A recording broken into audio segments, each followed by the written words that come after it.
once again welcome back to our channel ज्ञान lab. सो आज मैं इस chapter origin and evolution of life वाला जो चैप्टर है इसका लास्ट टॉपिक आपके लिए लेकर आई हूँ। और आज के टॉपिक में हम बात करेंगे जियोलॉजिकल टाइम स्केल के बारे में। बहुत ही सिंपल सा टॉपिक है, बच्चों को बहुत ज्यादा डर लगता है ये टॉपिक समझने में और इसको याद करने में, but not to worry at all when Anjali ma'am is here, why fear, है ना। तो बहुत ही सिंपल तरीके से, बहुत ही अच्छे से, शांति से हम इस चैप्टर को समझेंगे, मतलब इस लास्ट टॉपिक को समझेंगे और अपना ये चैप्टर फिनिश हो जाएगा। क्योंकि टॉपिक नंबर 5.13 जो है, हाँ ये देखो, this is our topic number 5.12, पर इस चैप्टर का जो लास्ट टॉपिक है टॉपिक नंबर 5.13 वो हमने ऑलरेडी कवर किया हुआ है, तो हम उसको कवर करने में ज्यादा टाइम नहीं लेंगे या ज्यादा अपना टाइम नहीं वेस्ट करेंगे, ठीक है। 5.13 इज ऑलरेडी कवर्ड, 5.12 अपना लास्ट टॉपिक है इस चैप्टर का। तो लेट अस सी कि इस टॉपिक में हमको क्या दिया गया है। जियोलॉजिकल टाइम स्केल मतलब क्या होता है। जियोलॉजिकल टाइम स्केल बेसिकली ये होता है कि आपका जो प्लैनेट अर्थ है वो कब बना और उसमें जो अलग अलग डाइवर्सिटी हमको देखने को मिलती है वो डाइवर्सिटी क्यों और कैसे देखने को मिलती है और कितने टाइप की डाइवर्सिटी देखने को मिलती है। तो चलो इंट्रोडक्शन पढ़ते हैं। The planet earth with its present biodiversity was not so when it was born। मतलब क्या बोला गया है कि हमारा ये प्लैनेट अर्थ जो आज हमको देखने को मिल रहा है, इतने सारे प्लांट्स और एनिमल्स की जो वेराइटीज हमको देखने को मिल रही हैं, जब हमारा अर्थ बना था तब से इतनी वेराइटीज नहीं थी, लेकिन over a period of time ये वेराइटीज बॉर्न हुई हैं, ठीक है। Study of fossils tell us that life forms were not the same millions of years ago. Fossil fuels की जो स्टडी की हमने, पैलियोंटोलॉजी किया, तो अलग अलग स्टडी जब हमने किया तो हमको पता चला कि आज जो लिविंग ऑर्गेनिजम्स हैं या जो लिविंग ऑर्गेनिजम्स एक्सटिंक्ट हो गए हैं, ये लिविंग ऑर्गेनिजम्स पहले से एग्जिस्ट नहीं करते थे। पहले कुछ लिविंग ऑर्गेनिजम्स थे जो आज नहीं हैं, और आज जो लिविंग ऑर्गेनिजम्स हैं ये पहले नहीं थे। Over a period of time living organisms evolve हुए और अलग अलग स्पीशीज फॉर्म हुए। जियोलॉजिकल टाइम स्केल देखो, ये शॉर्ट फॉर्म याद रखो, MYA मतलब million years ago. Geological time scale is used to understand the sequence of events that took place। इधर पे थोड़ा सा स्पेलिंग गायब हो गया है, इधर पे TOOK आएगा, यहाँ पे took place आएगा, ठीक है।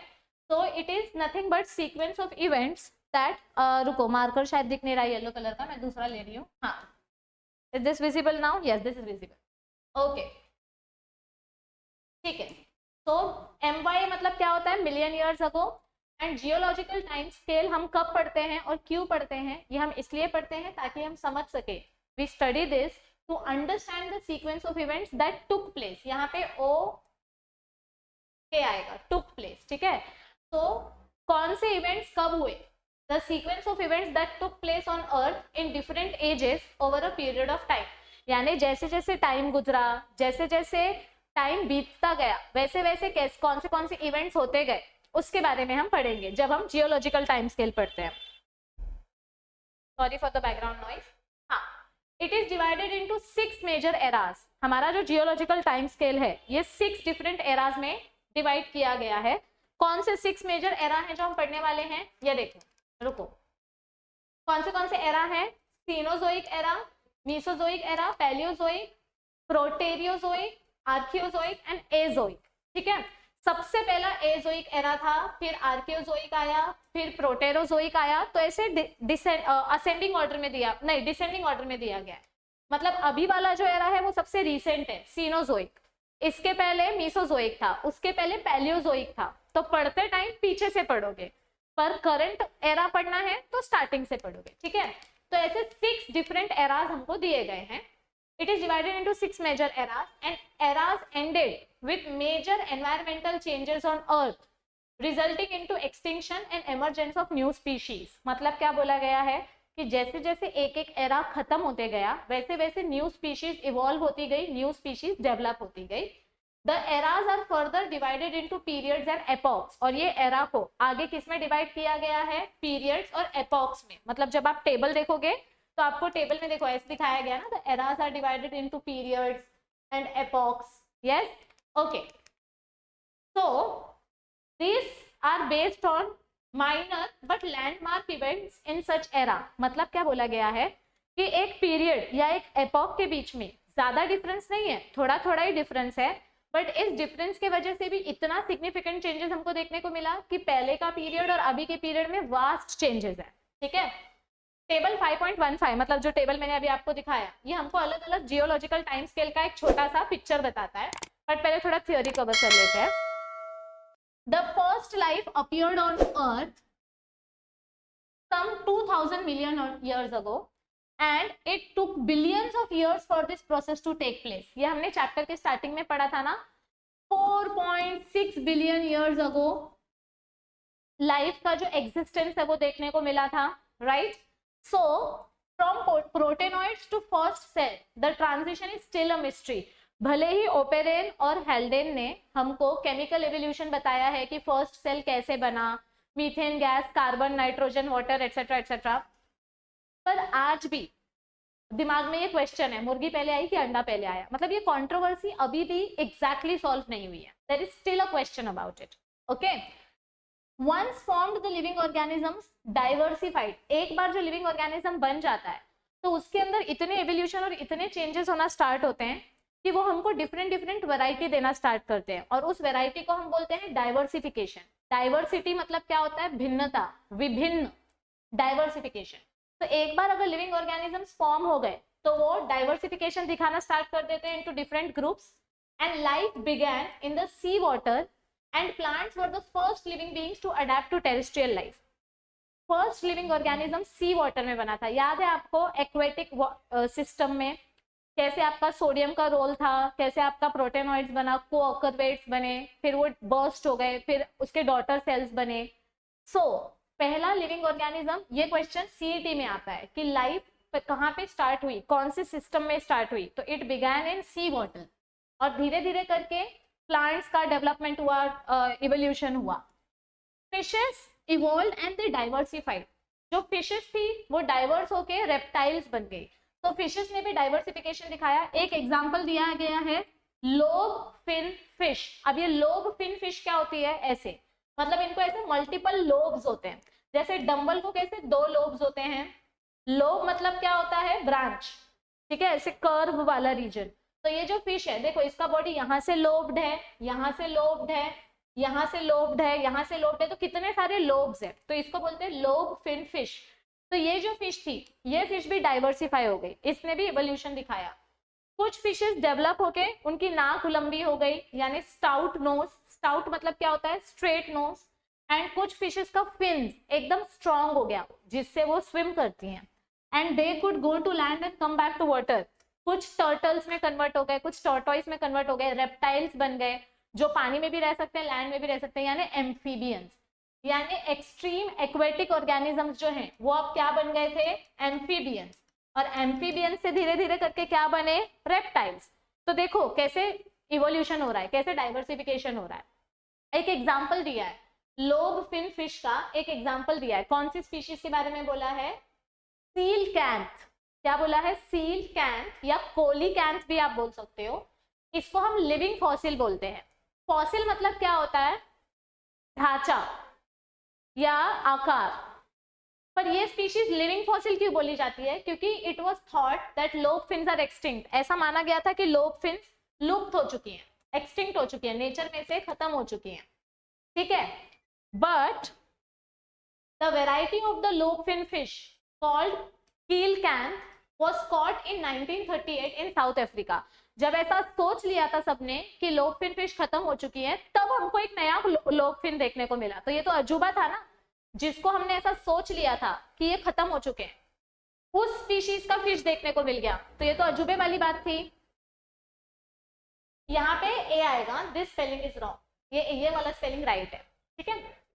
तो ये फिशेस जो थी, ये फिशेस, ये देखो ये फिश, ये है एक्चुअल में ऐसी दिखती है, लोब फिन यानी कोलियोकैंथ या सीलकैंथ आप बोल सकते हो। ये फिशेस इवॉल्व होके क्या बने, रेप्टाइल्स। तो रेप्टाइल्स तो कौन से पर्टिकुलर कैटेगरी में आते हैं, एम्फीबियंस की कैटेगरी में। तो reptiles evolve from amphibians, they are the first true land vertebrates. Amphibians मतलब कौन होते हैं, जैसे टॉर्टोइस या टर्टल, पानी में भी रह सकते हैं, लैंड में भी रह सकते हैं, लेकिन ऐसे एनिमल्स जो सिर्फ लैंड पे रहते हैं, ठीक है, और जो ग्लाइड करते हैं, स्लाइड करते हैं, चलते नहीं रेंगते हैं, उनको बोलते हैं रेप्टाइल्स। तो पहली थी फिश, फिर फिश से बने एम्फीबियंस, फिर एम्फीबियंस से बने reptiles. So they are the first true land vertebrates. Land पे रहने वाले ये पहले ऑर्गेनिजम्स थे जो इवॉल्व हुए थे. They do not have to go to water for reproduction. पहले क्या होता था, टर्टल इन लोगों को वाटर में जाना पड़ता था रिप्रोड्यूस करने के लिए, लेकिन उनसे इवॉल्व होकर जो दूसरे एलिगेटर वगैरह बने उनको पानी में नहीं जाना पड़ा रिप्रोड्यूस करने के लिए, वो लैंड पे भी रिप्रोड्यूस कर पा रहे थे. Hint, think of amphibian and reptilian eggs, मतलब थोड़ा सिमिलैरिटी है दोनों में, दोनों ओविपैरस. But about 200 million years ago, some reptiles moved back to aquatic mode of life and they gained fish-like form as seen in Ichthyosaurus. देखो बोलते हैं ना कि नेचर भी अपना अलग मैजिक दिखाता है. कुछ ऑर्गेनिजम्स को लैंड पे रह के मजा नहीं आ रहा था, कुछ फिशेस को रेप्टाइल्स बन के मजा नहीं आ रहा था, तो कुछ मिलियन ईयर्स अगो के बाद, मतलब कुछ मिलियन ईयर्स के बाद वो फिर से फिश बन गए. लेकिन इस बार उन्होंने थोड़ा डेंजर वाला वर्जन लिया, ठीक है, ऐसे डायनासोर जैसा, इच्थियोसॉर. ठीक है, इच्थियोसॉरस. ये जायंट रेप्टाइल्स कैसे दिखते दिखने में, डायनासोर्स, मतलब ये फिशेस डायनासोर्स के भी बाप थे, आप ऐसा बोल सकते हैं. So the giant reptiles like dinosaurs once dominated the earth but they are now extinct. अब ये एक्सटिंक्ट हो चुके. ये देखो ऐसे दिखते हैं ये इच्थियोसॉरस. देखो बाबा इनका दांत देखो, एलिगेटर जैसा इतना लंबा मुंह है इनका. ये कब हुआ, अराउंड 200 मिलियन ईयर्स अगो. ये आंसर क्या दिया है, मतलब 200 मिलियन ईयर्स अगो इच्थियोसॉरस बने, पर वो एक्सटिंक्ट कब हुए, 65 मिलियन ईयर्स अगो. कैसे हुए, क्या हुआ होगा जिसकी वजह से ये एक्सटिंक्ट हो गए. एक्सटिंक्ट होने का सबसे पहला रीजन था लैक ऑफ रिप्रोडक्टिव एनवायरनमेंट, मतलब प्रॉपर रिप्रोडक्टिव एनवायरनमेंट नहीं मिला जिसके वजह से इनका स्पीशीज एक्सटिंक्ट हो गया. Can we give affirmative reason for this extinction, क्या हम इसका 100% रीजन बता सकते हैं कि हाँ यही रीजन है जिसकी वजह से ये एक्सटिंक्ट हुए. हम 100% रीजन ना किसी भी बायोलॉजिकल एक्सटिंक्शन का नहीं बता सकते, हम एक अजम्पटिव थ्योरी दे सकते हैं. और इसका अजम्पटिव थ्योरी क्या था, that due to lack of reproductive environment and nutrient sources they got extinct. क्योंकि डायनासोर्स एक्सटिंक्ट हो गए तो उनका प्रेडेटर स्पीशीज भी एक्सटिंक्ट हो गया. और धीरे धीरे करके पोल्यूशन बढ़ा, इंडस्ट्रियल डेवलपमेंट हुआ, वाटर पोल्यूशन बढ़ा, जिसके वजह से ये प्रेडेटर्स की स्पीशीज कम होती गई, पॉपुलेशन कम होती गई.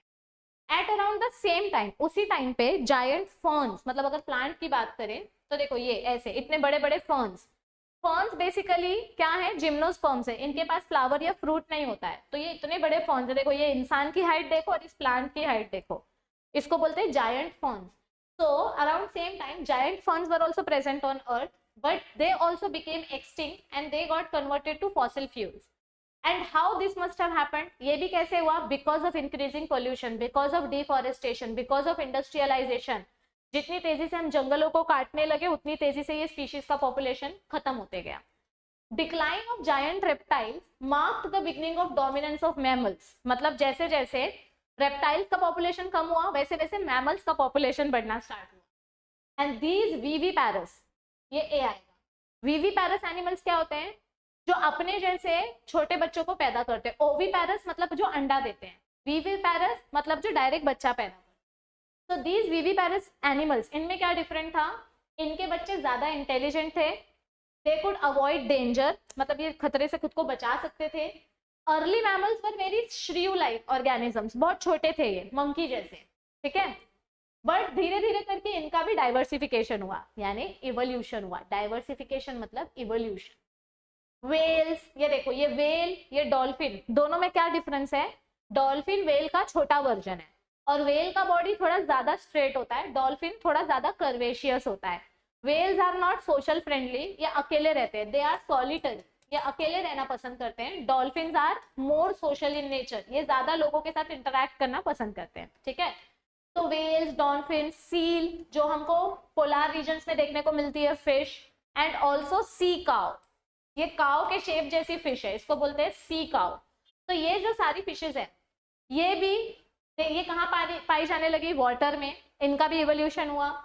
Then bats are the flying mammals, bat mammals है बट वो उड़ते हैं, so they come in bird का category but they are mammals, है ना. Kangaroo, rats are fossorial. Fossorial मतलब क्या होते हैं, जो खड्डा करते हैं, जमीन के अंदर खड्डा करके रहते हैं. लेम्यूर्स आर आर्बोरियल, लेम्यूर मतलब एक टाइप का मंकी जो झाड़ पे रहते हैं, आर्बोरियल यानी जो झाड़ पे लटकते हैं। Major physical disturbances led to phenomenon like continental drift, देखो जब अर्थक्वेक हुआ, डिफॉरेस्टेशन हुआ, तो उसकी वजह से बोलते हैं ना पूरा का पूरा ऑर्गेनिज्म का कॉन्टिनेंट शिफ्ट हो गया, and continent moved from their original place. ये मेजर ज्योग्राफिकल चेंजेस की वजह से हुआ, ज्यादा करके अर्थक्वेक की वजह से पूरा पृथ्वी का लोकेशन ही हिल जाता है, मतलब एक पर्टिकुलर कॉन्टिनेंट का लोकेशन ही हिल जाता है। एंड एज अ कॉन्सिक्वेंस, और उसके वजह से नतीजा क्या देखने को मिला, कॉन्सिक्वेंस मतलब क्या होता है, नतीजा। जब साउथ अमेरिका ज्वाइन हुआ नॉर्थ अमेरिका से, so ancestral forms of horse, hippopotamus, rabbit etcetera जो साउथ अमेरिका में पाए जाने वाले थे, जो ये साउथ अमेरिका में पाए जाते थे, अब ये नॉर्थ अमेरिका में भी मिलने लगे, क्योंकि इनका ज्योग्राफिकल रीजन चेंज हो गया ना, और जहां पे ये रहेंगे वहां पे अपना पॉपुलेशन बढ़ाएंगे। तो अब ये कहाँ डोमिनेट हो गए, they were dominated by North American animals, मतलब साउथ अमेरिका में मिलने वाले एनिमल्स नॉर्थ अमेरिका में शिफ्ट हो गए, पर उनका पॉपुलेशन, कुछ स्पीशीज का पॉपुलेशन बढ़ा, बट बाकी की स्पीशीज के पॉपुलेशन को नॉर्थ अमेरिका वाले ने डोमिनेट कर दिया। नॉर्थ अमेरिकन एनिमल्स का ऐसा था कि तुम हमारी टेरिटरी में आओ तो तुमको अलाउड नहीं है यहाँ पे आना, ठीक है। At the same time marsupial diversified, marsupial मतलब क्या होते हैं, ऐसे एनिमल्स जिनकी बॉडी में पाउच होता है और जो अपने बच्चों को अपने नरिशमेंट और अपनी ग्रोथ के लिए अपने पाउच के अंदर प्रोटेक्ट करते हैं। तो marsupials they diversified into different habitats in Australia. तो ऐसे में ये जो पाउच एनिमल्स थे ये कहाँ शिफ्ट हो गए, ऑस्ट्रेलिया में, और वहां पर वो सरवाइव कर गए क्योंकि वहां कंपटीशन कम था। नॉर्थ अमेरिका में बहुत कंपटीशन था, बट साउथ अमेरिका में इतना, सॉरी ऑस्ट्रेलिया में इतना कंपटीशन नहीं था। From the fossil records we can trace complete evolutionary history of horse, elephant, dog and etcetera. अगर इनके फॉसिल्स की स्टडी की जाए, इनके बोन्स की स्टडी की जाए, तो आपको इनका पूरा जेनेटिक इंफॉर्मेशन मिल जाएगा जो ऑलरेडी स्टोर्ड है अपने जेनेटिक लैब्स में। Human beings are the most evolved animals on earth, ऐसा बोला जाता है कि ह्यूमन सबसे ज्यादा स्मार्ट और सबसे ज्यादा डेवलप्ड स्पीशीज है, बट मुझे कभी कभी डाउट होता है अपनी हरकतों को देखकर, अपनी मतलब मेरी नहीं, हम सबकी, ह्यूमंस की हरकतों को देखकर, ठीक है। अभी देखो ये जो टाइम स्केल दिया गया है ना आपके टेक्स्ट बुक में, आपको इसका एरा लर्न करना है, इसका पीरियड लर्न करना है और एपोक लर्न करना है। अगर आप एपोक देखो तो एपोक आपको सिर्फ सीनोजोइक एरा का दिया है, मीसोजोइक का नहीं है, पैलियोजोइक का नहीं है और आगे भी नहीं है। तो एपोक सिर्फ सीनोजोइक का लर्न करना है, बाकी मीसोजोइक और सीनोजोइक सबका एरा और पीरियड कंपलसरी लर्न करना है। तो ये नाम लर्न करने के लिए कोई ट्रिक नहीं है, 6 एरा है, 6 के 6 एरा के नाम आपको एज इट इज लर्न करने हैं। जो रिसेंट वाला है वो है सीनोजोइक, उसके पहले वाला है मीसोजोइक, उसके पहले वाला है पैलियोजोइक और उसके पहले ये 3 एराज है। तो ये इसको लर्न करने के लिए कोई ट्रिक नहीं है, लेकिन पीरियड लर्न करने के लिए और एपोक लर्न करने के लिए मैं एक छोटा सा ट्रिक बताती हूँ जो मैंने शोमोस बायोलॉजी चैनल में देखा था, क्योंकि मैंने अपनी मास्टर्स की पढ़ाई शोमोस बायोलॉजी देख के की है, मुझे बहुत अच्छी लगती है, ठीक है। मतलब वो सर काफी शॉर्ट ट्रिक्स बताते हैं, तो ये मेरा कोई क्रेडिट नहीं है, इसका क्रेडिट सर को जाता है, बस आपको हेल्प हो जाए इसीलिए मैं वो आपके साथ शेयर कर रही हूँ, क्योंकि नॉलेज बांटने से बढ़ती है, राइट। तो एरा को याद रखने का, सॉरी पीरियड को याद रखने का ट्रिक क्या है, सीनोजोइक एरा में पीरियड, ये देखो ये tertiary, quaternary, sorry Triassic, Jurassic, यहां से, हाँ तो पीरियड हम यहां से करेंगे, ठीक है। तो इनको याद रखने का एक स्टेटमेंट मैं बता रही हूँ, क्या स्टेटमेंट मैं बताने जा रही हूँ, कैमल्स, किसकी बात कर रही हूँ मैं, camels often, camels often sit, रुको स्क्रीनशॉट लेके रखा मैंने, हाँ, camels often sit down carefully, perhaps their joints creak। मतलब क्या बोला गया है कि कैमल्स जब नीचे बैठते हैं तो वो थोड़ा संभल के बैठते हैं, क्योंकि डायरेक्ट बैठ जाएंगे तो हो सकता है कि उनकी बोन्स वगैरह क्रैक हो जाए। अब इसका लॉजिक क्या है, कैसे इसको याद रख सकते हो, ध्यान से सुनना, आप अपना खुद का भी ट्रिक बना सकते हो। कैमल्स का सी यानी कि कैम्ब्रियम एरा, ओ यानी ऑर्डोविशियन एरा, सिट का एस आई सिलुरियन एरा, फिर उसके बाद डाउन का डी, डिवोनियन एरा, यस। फिर उसके बाद केयरफुली का CAR, कार्बोनिफेरस एरा। परहैप्स का PER, पर्मियन एरा। फिर उसके बाद क्या था, T, J और C। T से ट्रायसिक, J से जुरासिक और CRE से क्रिटेशियस एरा। तो कहां से कहां जा रहे हो आप, पीछे से आगे आ रहे हो, पैलियोजोइक एरा से आ रहे हो। पैलियोजोइक के आपके एरास, मीसोजोइक के 3 एरा और सीनोजोइक में एरा ज्यादा कुछ नहीं है, टर्शरी और क्वार्टरनरी, तो ये तो पीरियड, ये तो आप ऐसे ही याद कर सकते हो। तो ये हो गई ट्रिक पीरियड याद करने की। क्या याद करने की ट्रिक हो गई, this trick is for period. कितने पीरियड्स याद हो गए हमको इससे, 1 2 3 4 5 6 7 8 9, 9 पीरियड, जिसमें से 6 पीरियड पैलेसोइक एरा के हैं और 3 पीरियड मेसोजोइक एरा के हैं, ठीक है। Camels often sit carefully perhaps because their joints creak. तो C for Cambrian, O for Ordovician, S for Silurian, D for क्या है ये, डिवोनियन। कार केयरफुली यानी कार्बोनिफेरस, परहैप्स से पर्मियन, T से ट्रायसिक, J से जुरासिक और CRE से क्रिटेशियस। अब इसका आपको क्या क्या याद रखना है, ये जो पीरियड्स दिए गए हैं इन पीरियड्स का आपको मिलियन ऑफ ईयर्स अगो याद रखना है, इनका एक प्लांट लाइफ का एग्जाम्पल और एक एनिमल लाइफ का एग्जाम्पल, कि कौन से पीरियड में कौन से ऑर्गेनिजम्स इवॉल्व हुए या ज्यादा पॉपुलेशन उनका एक्सपांड हुआ, ठीक है। ये ट्रिक हो गया पीरियड के लिए। अभी एपॉक के लिए भी मैम को ये ट्रिक बता दो, तो अगेन थैंक्स गोज टू शोमुस बायोलॉजी सर, उन्होंने एपॉक के लिए भी एक ट्रिक बताया था। तो एपॉक के लिए ट्रिक क्या था वो भी बता देती हूँ मैं। Put eggs on my plate please Honey. ये अपनी वाइफ को प्यार से आदमी बोल रहा है कि प्लीज मेरे प्लेट में कुछ अंडे रख दो, ठीक है। फिर से नीचे से ऊपर जाएंगे, ठीक है।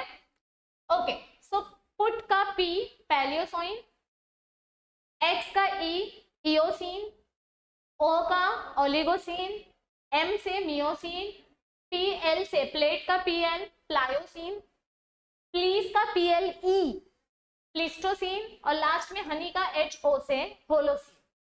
तो ये हो गए एपोक्स को नाम कैसे याद रखना है, सिर्फ 6 एपोक याद रखने हैं जो करंट एरा में है, सीनोजोइक में। सबसे रिसेंट वाला है होलोजोइक जिसमें हम हैं। It is the age of mammals यानी development of man, bird, fishes and insect, ठीक है। अब इसके बाद कौन सा एपोक आएगा वो बता नहीं सकते, करेक्ट। तो प्लांट लाइफ कौन सा डिस्कवर हुआ, कौन सा इवॉल्व हुआ और एनिमल लाइफ कौन सा इवॉल्व हुआ, ये आपको याद रखना है। तो मैम इस टेबल में से एक्चुअली क्या क्या याद रखना है, एरा के सारे नाम, पीरियड्स का जो मैंने ट्रिक बताया, मिलियन ईयर्स अगो अगर याद रख लो तो अच्छा है, नहीं रखा तो भी चलेगा। सो एरा, पीरियड और एपोक, ये 3 चीजें कंपलसरी है, एरा, पीरियड और एपोक।